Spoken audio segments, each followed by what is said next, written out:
Hi friend, ఈ రోజు మనం ఈ వీడియోలో అవినాష్ తివారీ, తమన్నా నటించిన సికందర్ కా ముకద్దర్ అనే హిందీ మూవీని ఎక్స్ప్లెయిన్ చేసుకుందాం. ఈ మూవీ స్టార్టింగ్ మనకి ముంబైలో ఓ జ్యువెలరీ ఎగ్జిబిషన్ జరగడాన్ని చూపిస్తారు. ఆ ఎగ్జిబిషన్ లో 60 కోట్లు విలువ చేసే వజ్రాలు దొంగతనం జరుగుతాయి. ఈ కేసు ఇన్వెస్టిగేషన్ అధికారిగా జస్విందర్ అనే అతను వస్తాడు. ఇతను ఏ కేసైనా తీసుకున్నాడంటే 100% సాల్వ్ చేస్తాడనే ట్రాక్ రికార్డు ఉంటుంది. ఈ దొంగతనం కేసుకి ఐఓగా వచ్చిన జస్విందర్ తమన్నాను, ఆమెతో పాటు మంగేష్ అనే పెద్దాయన్ను, సికిందర్ ను ఈ ముగ్గురే ఈ దొంగతనం చేసి ఉంటారనే బలంగా నమ్ముతాడు. ఈ ఎగ్జిబిషన్ లో దొంగతనం జరగడానికి 10 నిమిషాల ముందే సీసీ కెమెరాలన్నీ పనిచేయడం మానేస్తాయి. అందువల్ల ఈ దొంగతనం ఎవరు చేశారనే విషయం ఎవరికీ తెలియదు. కానీ ఈ దొంగతనం ఈ ముగ్గురే చేశారని బలంగా నమ్ముతున్న జస్విందర్ దగ్గర కూడా అది నిరూపించడానికి ఒక్క సాక్ష్యం కూడా ఉండదు. అయ్యో, వీళ్ళ ముగ్గురిని అరెస్ట్ చేసి కోర్టులో సబ్మిట్ చేస్తాడు. వీళ్ళని విచారించవలసి ఉందని కోర్టుకి చెప్పి వారం రోజులు పోలీస్ కస్టడీ అడుగుతాడు. కోర్టు ఈ ముగ్గురికి వారం రోజుల పాటు పోలీస్ కస్టడీ విధిస్తుంది. కస్టడీకి తీసుకున్న పోలీసులు వీళ్ళని విచారణ పేరుతో చాలా టార్చర్ చేస్తారు. సికిందర్ ని ఓ సెల్లకు తీసుకువెళ్లి కుర్చీలో కూర్చోబెడతారు. అతని 2 చేతులు వెనక్కి లాగి గట్టిగా కట్టేస్తారు. ఒక లావుపాటి కర్రను తీసుకుని అతని ముందు నిల్చొని నిజం చెప్పు అంటూ, లేకపోతే నీ ఎముకలు ఇరుగుతాయని బెదిరిస్తారు. సికిందర్ వారితో, సార్ ప్లీజ్ సార్, నేనేమీ చేయలేదు సార్, నాకేమీ తెలియదు సార్, నన్ను వదిలేయండి సార్ అని బ్రతిమలాడతాడు. అయినా ఆ పోలీసులు పట్టించుకోరు. ఇంతలో అక్కడికి ఐఓ వస్తాడు. ఆ ఐఓని కూడా సికిందర్ బ్రతిమలాడతాడు. కానీ ఆ ఐఓ సికిందర్ ని ఒక దొంగను ట్రీట్ చేసినట్లు ట్రీట్ చేస్తాడు. సికిందర్ కి చాలా కోపం వస్తుంది. ఐఓ సార్, మీకు ఏ కేసు ఇచ్చినా ఆ కేసుని మీరు 100% సాల్వ్ చేస్తారని మీ డిపార్ట్మెంట్ లో పేరంట కదా సార్, మీకు ఇచ్చిన కేసులన్నీ ఇలాగే నాలాంటి వాళ్ళని ఇరికించి పేరు తెచ్చుకున్నారా సార్ అని అడుగుతాడు. సికిందర్ అలా మాట్లాడేసరికి ఆ ఐఓకి చాలా కోపం వస్తుంది. సెల్లో వేసి కుమ్మేస్తాడు. అన్ని దెబ్బలు తింటున్న సికిందర్ ఆ ఐఓతో ఒకే ఒక మాట అడుగుతాడు. సార్, నేను దొంగను కాదు, నన్ను అనుమానించి అవమానించారు.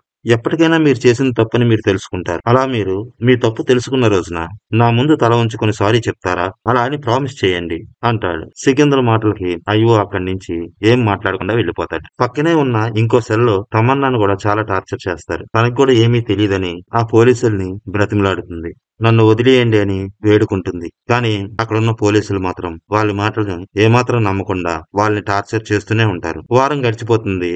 పోలీస్ కస్టడీ మూసిపోవడం వల్ల ఈ ముగ్గురిని కోర్టులో హాజరుపరుస్తారు. పోలీసులు కోర్టులో ఈ ముగ్గురికి ఎగ్నెస్ట్ గా ఒక్క ఎవిడెన్స్ కూడా చూపించలేకపోతారు. అందువల్ల కోర్టు వీళ్ళకి బెయిల్ మంజూరు చేస్తుంది. జైలు నుండి విడుదలైన తర్వాత సికిందర్ చాలా కష్టాలను ఫేస్ చేయాల్సి వస్తుంది. సికిందర్ వాళ్ళ ఇంటి ఓనర్ ఇల్లు ఖాళీ చేసి వెళ్ళిపోమని ప్రెజర్ చేస్తాడు. 2 నెలలు టైం ఇస్తాడు. సికిందర్ ఆ ఇంట్లో తన తల్లితో పాటు ఉంటున్నాడు. పాపం ఆమెకు ఆరోగ్యం సరిగ్గా ఉండదు.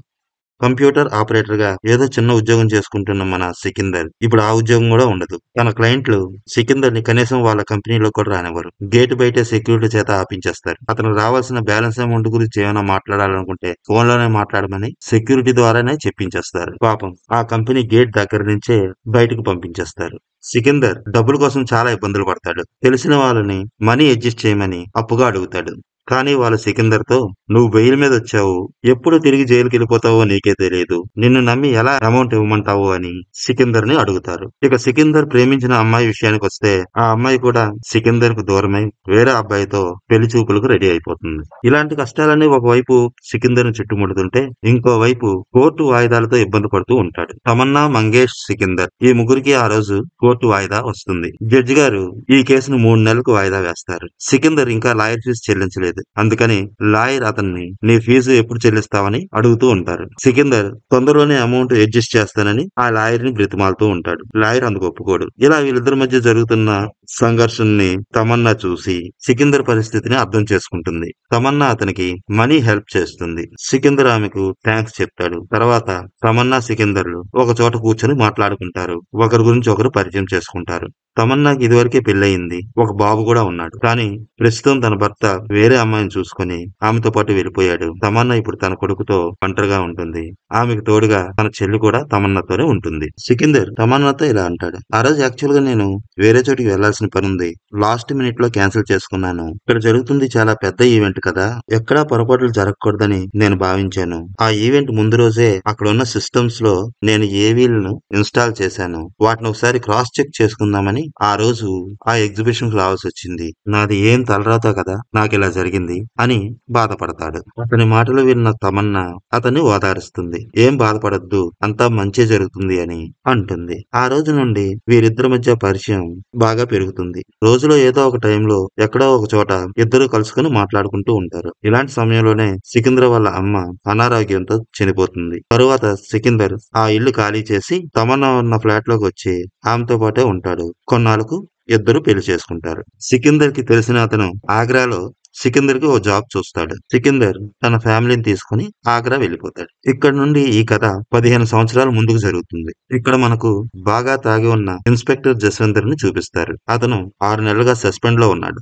ఇప్పుడు ఏకంగా అతనికి టెర్మినేషన్ ఆర్డర్స్ కూడా ఇచ్చేశారు. ఇదిలా ఉండగా అదే రోజు ఫ్యామిలీ కోర్టులో అతనికి వాయిదా ఉంటుంది. టెర్మినేషన్ ఆర్డర్స్ తీసుకున్న జస్వందర్ తిన్నగా ఫ్యామిలీ కోర్టులో అటెండ్ అవుతాడు. అక్కడ అతనికి అతని భార్యకి మధ్య విడాకులు మంజూరైపోతాయి. దుబాయ్ నుండి ఓ వ్యక్తి జస్వందర్ కు ఫోన్ చేసి ఈ రోజు సికిందర్ దుబాయ్ నుండి బయలుదేరి ఇండియా వస్తున్నాడు అని చెప్తాడు. అతని దగ్గర సికిందర్ ఫోన్ నంబర్ ని జస్వందర్ తీసుకుంటాడు. వెంటనే సికిందర్ కి కాల్ చేస్తాడు. సికిందర్ ఫోన్ లిఫ్ట్ చేసి హలో ఎవరు అని అడుగుతాడు. నేను ఇన్స్పెక్టర్ జస్వందర్ ని అని ఇటు నుంచి జస్వందర్ రిప్లై ఇస్తాడు. ఆ మాట వినబడగానే సికిందర్ ఒక్క నిమిషం అలా ఉండిపోతాడు. అతని మనసులో ఆ రోజు పోలీస్ సెల్ లో జరిగిన టార్చర్ ఒక్క నిమిషం అలా ఫ్లాష్ లా వచ్చి వెళ్ళిపోతుంది. వెంటనే తేరుకొని సికిందర్ ఇలా అంటాడు, మీరు ఇప్పుడు నన్నెందుకు గుర్తు చేసుకున్నారు అయ్యో సార్ అని అడుగుతాడు. జస్విందర్ సికిందర్ తో ఈ రోజే నన్ను ఉద్యోగం నుంచి తీసేశారు. నా భార్య కూడా నాకు విడాకులు ఇచ్చేసింది. ప్రస్తుతం నాకున్న బంధాలన్నీ తెగిపోయాయి. ఇంకా మనిద్దరి అకౌంట్ మాత్రమే క్లోజ్ చేసుకోవాల్సి ఉంది అని ఒక్క నిమిషం ఆగి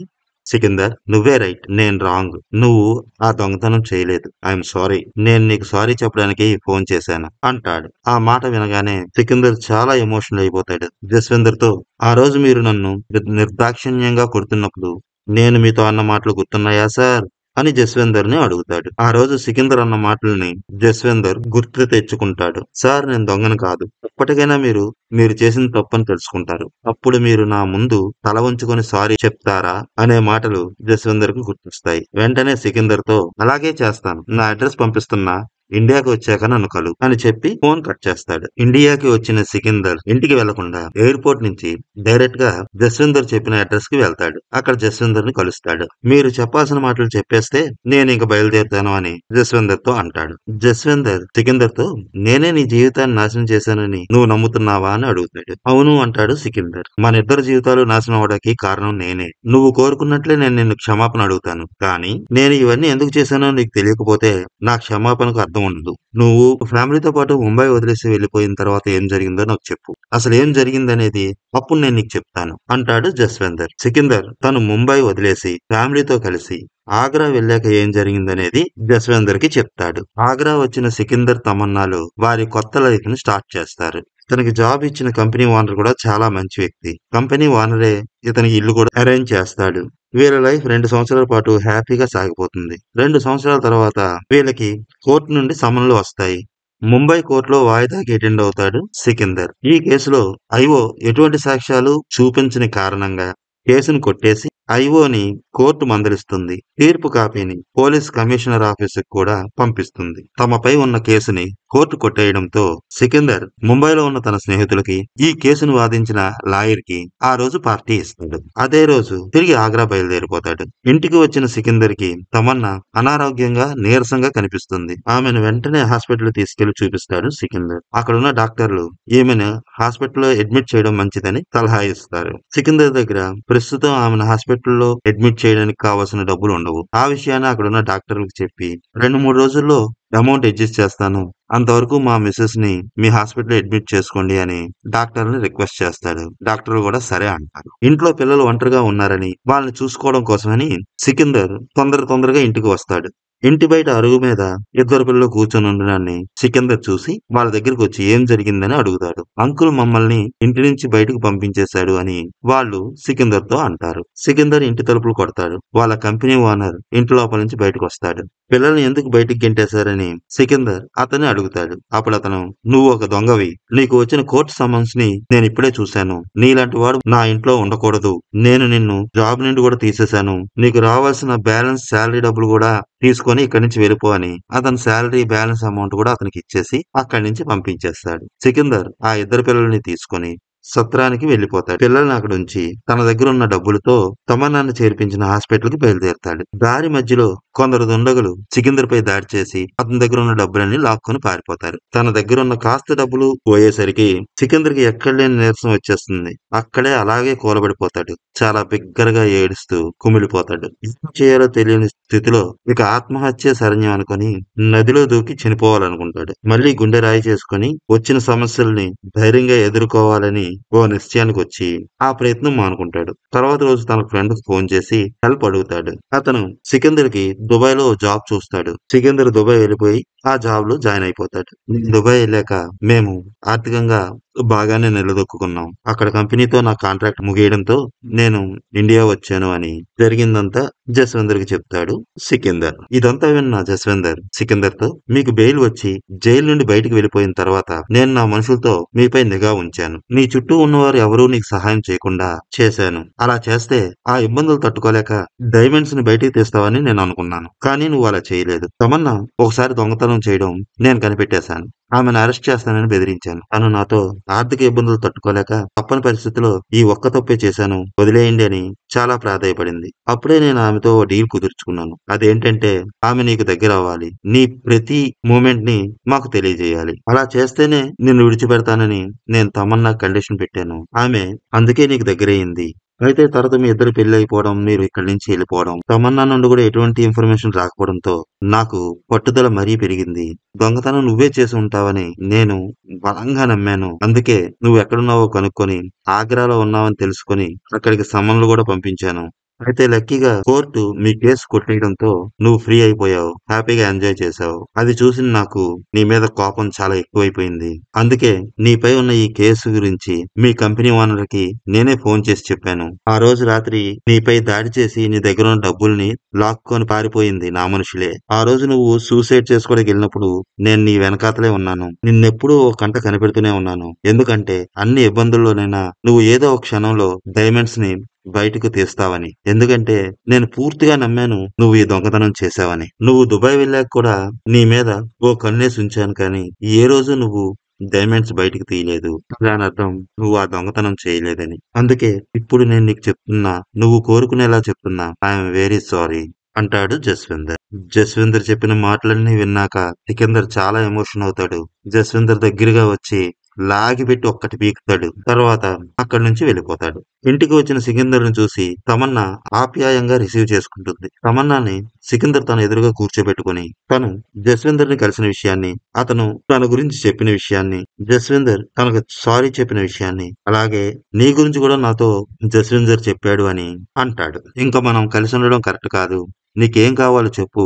అదంతా నీకిస్తాను అని అంటాడు. నన్ను విడిచి వెళ్ళొద్దని తమన్నా చాలా బ్రతిమాలుతుంది సికిందర్‌ని. కానీ సికిందర్ ఇంటి నుంచి వెళ్ళిపోతాడు. అలా వెళ్ళిపోయిన సికిందర్ డైరెక్ట్ గా ముంబై వెళ్తాడు. ముంబైలో ఓ సీక్రెట్ ప్లేస్ కి వెళ్లి అక్కడ ఓ మనిషిని కలుస్తాడు. ఇక్కడే ఈ కథలో ట్విస్ట్ ఒకటి దాగి ఉంది. అది ఇప్పుడే రివీల్ అవుతుంది. అదేంటంటే ఇప్పుడు సికిందర్ కలిసిన వ్యక్తి ఒక లేడీ. ఈ లేడీ ఎవరో కాదు, ఇంతకు ముందు సికిందర్ ప్రేమించిన అమ్మాయి. సికిందర్ ను వద్దనుకొని వేరే వ్యక్తితో పెళ్లి చూపులకు రెడీ అయిన అమ్మాయి. ఆ అమ్మాయి ఇప్పుడు సికిందర్ ను చూసి చాలా ప్రేమగా నవ్వుతుంది. 15 ఏళ్లవుతుంది నిన్ను చూసి. నువ్వు ఎప్పుడు వస్తావా అని ఎదురు చూస్తూ ఉన్నాను. నువ్వు నాకిచ్చిన బాధ్యతను ఇప్పటి వరకు కాపాడుకుంటూ వచ్చాను అని చెప్పి అతనికి దూరంగా ఉన్న ఒక పూల కుండీని చూపిస్తుంది. చాలా ఆత్రంగా ఆ పూల కుండీ దగ్గరికి సికిందర్ వెళ్తాడు.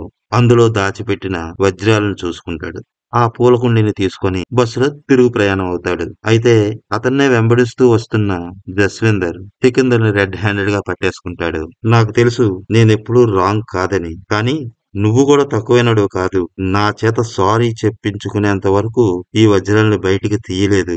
నాకు కూడా అర్థమైంది నేను తగ్గితే గాని నువ్వు బయటపడవని. చాలా పెద్ద ఆట ఆడావు సికిందర్ అంటూ అతని దగ్గరున్న వజ్రాలను తీసేసుకుంటాడు. ఇప్పుడు చెప్పు ఈ దొంగతనం ఎలా చేశావు అని అడుగుతాడు జస్విందర్. ఇక చేసేదేమీ లేక సికిందర్ ఓపెన్ అయిపోతాడు. ఆ రోజు ఆ ఎగ్జిబిషన్ లో ఈ వజ్రాలను ఎలా దొంగతనం చేసిన విషయాన్ని జస్విందర్ కి చెప్తాడు. సికిందర్ కి లాగిపెట్టి ఒక్కటి పీకుతాడు. సికిందర్ జస్విందర్ ని మళ్ళీ బ్రతిమాలడం స్టార్ట్ చేస్తాడు. సార్ ఇప్పుడు మీకు ఉద్యోగం కూడా లేదు. మీరు చాలా కోల్పోయారు. నేను ఈ కేసు వల్ల చాలా కోల్పోయాను. మనిద్దరం ఒక అండర్స్టాండింగ్ వద్దాం సార్. ప్లీజ్ సార్ నా ప్రపోజల్ ఒప్పుకోండి సార్. నా ప్రపోజల్ ఏంటంటే అంటూ ఈ కథని అర్ధాంతరంగా ముగించేశాడు డైరెక్టర్.